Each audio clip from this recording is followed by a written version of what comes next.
In this video, I'll show you how to find the domain and range of functions. This is part 5. The question that we have here is find the domain and range of y is equal to x plus 1 over x minus 1. Let's start off with the denominator. We know that the denominator cannot equal to 0. We have to set x minus 1, the expression in the denominator, cannot equal to 0. We solve for x quite simply by moving this 1 over, and we end up with x cannot equal to positive 1. Therefore, this is our only restriction, and our domain consists of all real x values such that x cannot equal to 1. Now that we found our only restriction, we will evaluate our function when x is very large and positive. Let's pick 1000. When x is very close to 1 but not quite 1, so 1.0001. When x is very negative and to the left of 1, x is equal to 0.9999. Let's see what happens. Let's start with this part. 1000 plus 1 divided by 1000 minus 1.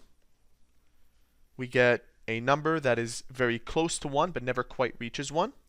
And similarly, if we evaluate the function at x is equal to negative 100, you'll get the same behavior. You'll get y very close to 1 but never quite 1. Let's see what happens when we substitute 1.0001 into our function. You'll end up getting a fairly large y value. So let's show this on a graph. X cannot equal to 1. We won't produce any y output, so let's say that this is x at 1. So when x is very large, let's say over here, the y value is fairly close to 1. So let's say that this is y is equal to 1. And when it's close to positive 1 from the right side, you get a pretty large y value.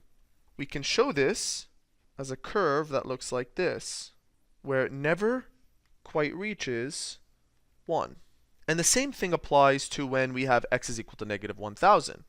It never quite reaches 1, and to the left of 1 at 0.9999, the curve gets bigger and bigger.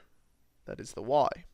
Therefore, our range consists of all real y values such that y is greater than 1.